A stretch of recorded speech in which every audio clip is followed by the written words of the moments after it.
Eric Nicksick, thank you so much, man, for coming on during these times of instability. How are you holding up in your life? Not at the gym, but at home.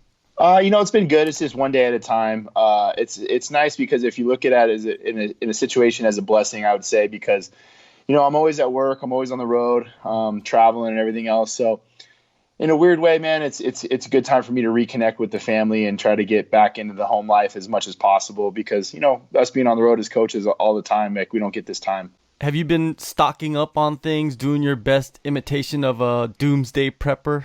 I think I'm probably on the other side of that now. I'm looking back and thinking, man, I should have prepped a little bit better than I had before, so scrambling around. I actually ran by the gym to grab a roll of toilet paper from the gym because we had those big like industrial rolls of toilet paper. Eggs are scarce right now, but it's kind of hit or miss, and obviously with the social distancing, and you don't really want to be cruising the stores and that part of it. So I've been trying my best to just go by myself and go there late night and grab whatever stuff we need. But man, it's crazy times right now. You're a father of three. Are there fears as a parent in this time with the COVID-19 going around? Absolutely. I think you as a parent, you have that sense of vulnerability for anything and everything, but this especially, and I don't like to keep hearing the fact that it's only really affecting the elderly or people with already medical ailments and things of that sort. I mean, it is affecting some kids, and you're seeing that. At the end of the day, you're adhering to what the CDC says. You're staying at home and you're taking care of yourself, and you're washing your hands and all the things you're supposed to do. And you keep your fingers crossed that nothing's going to come into your own household. But yeah, man, I mean, being a father, any of that stuff scares you, but right now you're definitely on high alert.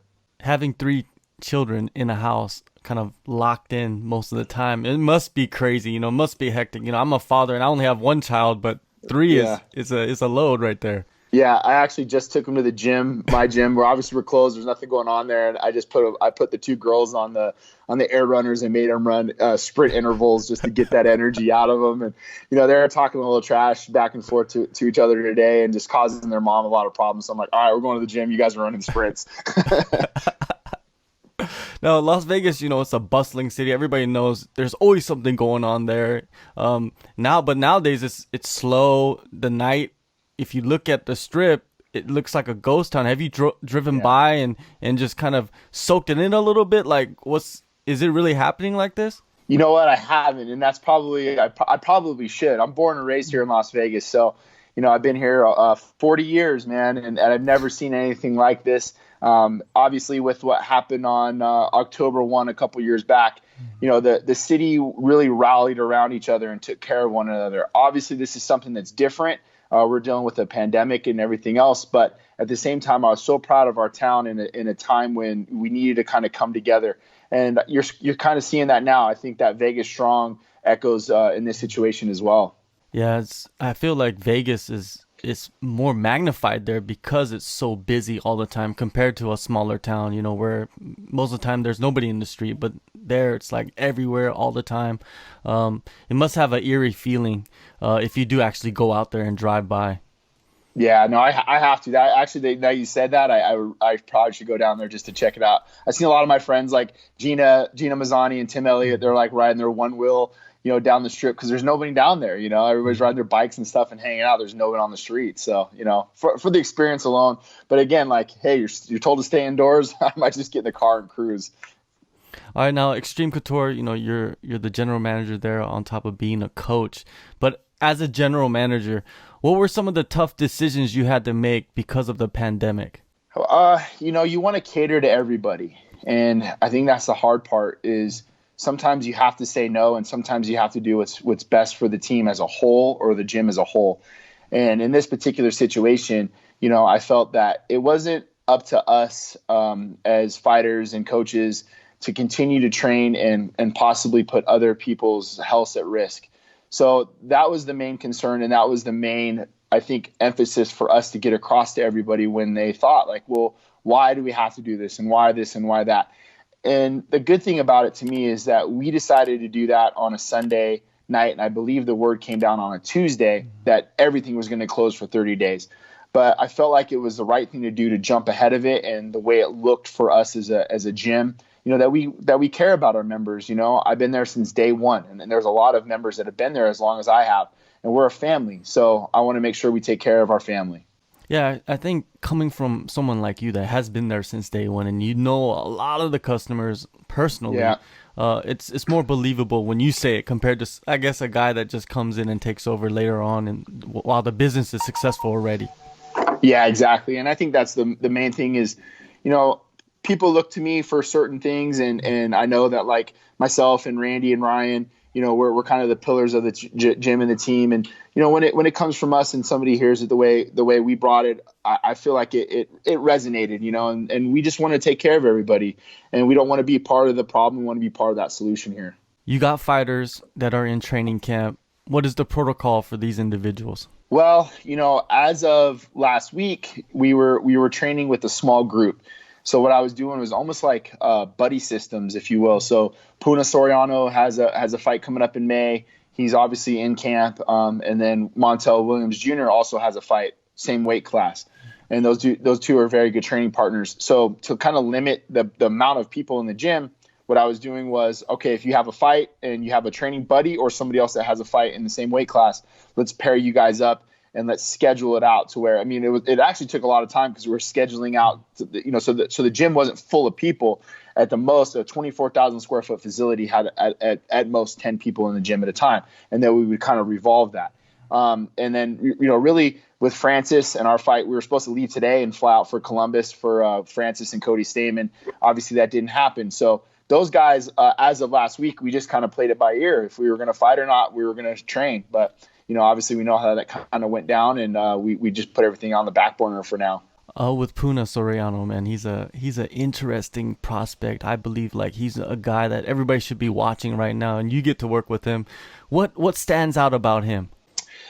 His calmness. He's one of the most lighthearted individuals you're ever going to meet. He really doesn't take much seriously. He's always joking, always having fun. And the first time I ever worked with him was he fought for World Series of Fighting. And I was just wrapping his hands. And this is the first time I've ever seen him fight. It might have been his pro debut for that matter.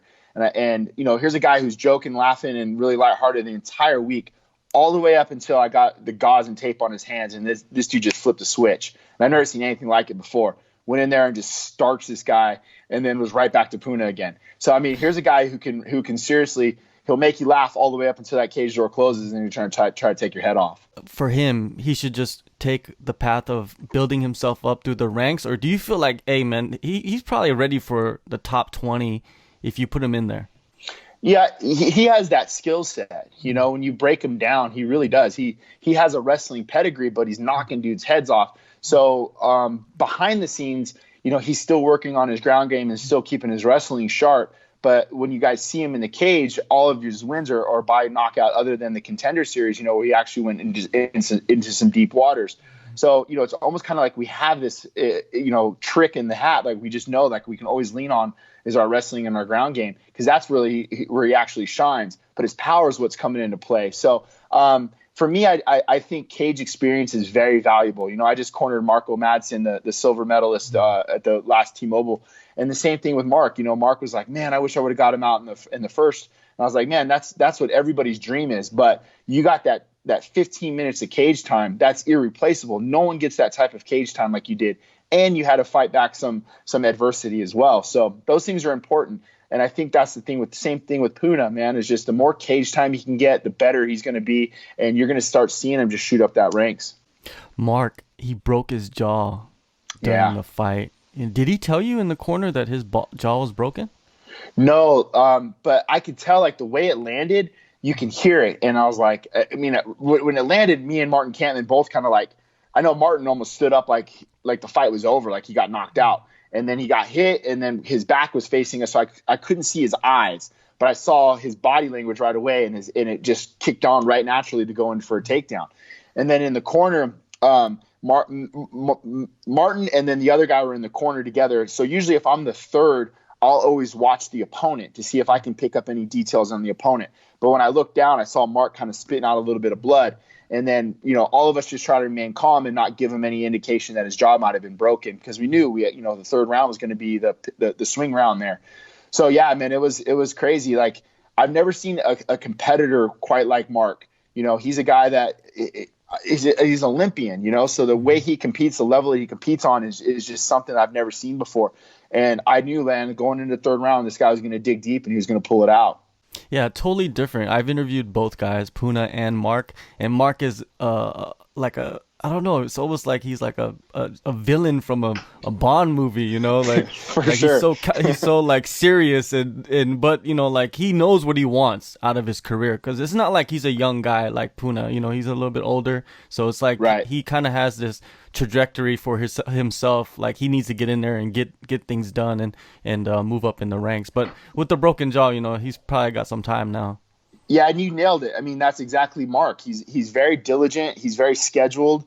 He almost is just goal oriented. Like, he knows what he wants. He's systematic on everything. You nailed it. I mean, that's exactly who he is. Like, right after his fight, he wrote me, and it was almost an outline of, hey man, I'm moving to Vegas for 6 months. I need to be out there training with you guys. I need these training, like every little thing you said, because he is not very young. He's short on time, so he wants to make some noise while he can in the UFC and string together some good wins and hopefully fight top 10 guys here within the year. Yeah, perfect combination with you and Martin Kampman together. It's going to be awesome to see what he can do.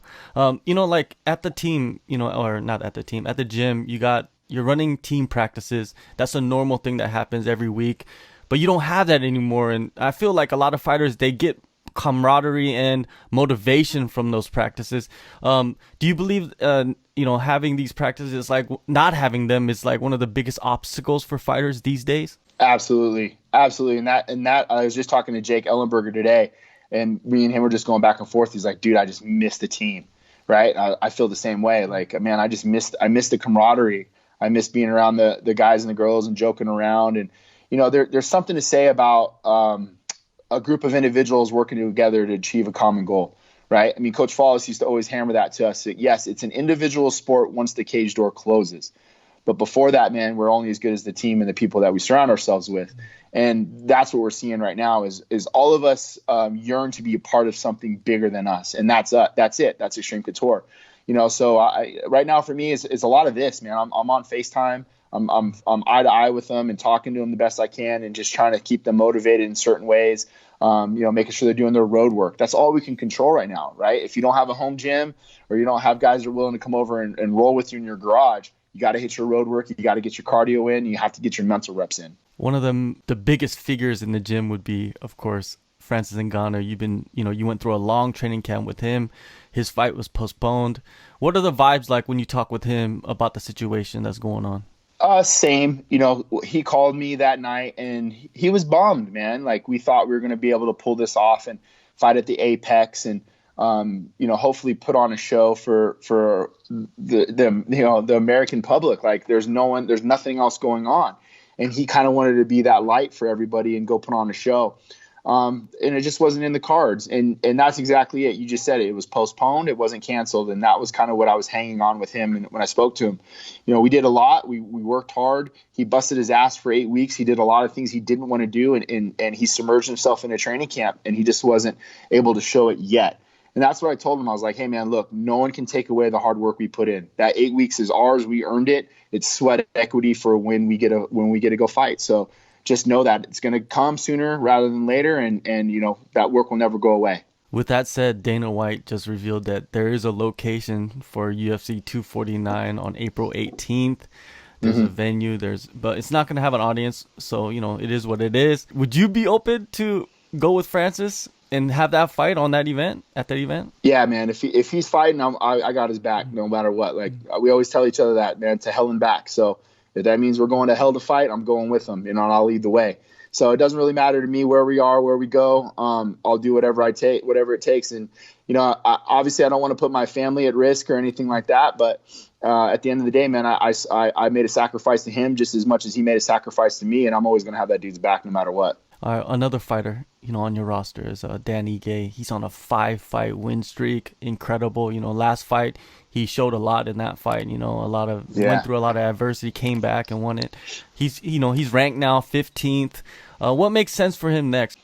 We look through the rankings quite a bit, and I think now with the way the cards are lined up and the people that are already booked, it almost makes sense to kind of let the dust settle. And there's a few names out there that we like. I think there's some great matchups. The Shane Burgos fight, to me, those two would just put on a barn burner fight. Like those, I mean, Shane Burgos is a stud, and Dan are very similar, and I can see those dudes just going in there and putting on a fight of the night sort of clinic. And that fight makes a lot of sense because neither of them are booked, and Shane just got re-signed by the UFC. So that name definitely jumps out more as a fan favorite. I've watched that guy fight for a while. He's a stud. And then I think Dan has the skill set too to go out and do some damage. Yeah, man, that would be a fireworks fight right there. I love both those guys. Great matchup. Now, I was looking back at you on you and what you've been through from being a member of the gym of Xtreme Couture and like over a decade ago, and now running the place for many, many years. It's such a success story, man. It's like you're right in the middle of it. It's not even like close to being in the end. Like when you're living this lifestyle, is it almost like living a dream for yourself? Yeah, very much so. And I never showed up to Xtreme Couture expecting this to be my life, And I think just kind of what we were alluded to earlier, just being a part of the team and being a part of something bigger and the dynamic that we have set really drew me to it. And, I love going in the gym every day. I love calling it my own, although it's Randy's name on the gym, it's my heart and soul that's in that place. I got to see a lot of really good people come in and out of that gym, and like Jay Haran and Mike Pyle and those guys and Martin Campman were very, very integral in my growth, as well as like Dennis Davis and Coach Fallis and those guys. So when I look at that gym, man, like I just feel like it's a part of me, and I almost feel lost without having it, and sometimes like just even going in today, no one's in there. It's just me, but it feels like an extension of myself. So yeah, you nailed it. I love that place, and there's no place I'd rather be. I say it all the time. I'm on the mats. Every time I run a practice, you hear me yelling. There's no place I'd rather be than here with you guys today. Yeah, man. There's a reason why so many fighters go out there to train and visit and enjoy their time out there and make it their home, after a couple of trips. So yeah, Eric, man, appreciate the time. I know these times are kind of difficult for everybody, but stay safe and keep your family safe. And thank you so much, man. Hopefully we'll talk many more times. Hey, my pleasure, John. Thanks for having me on, man. I'll talk to you soon.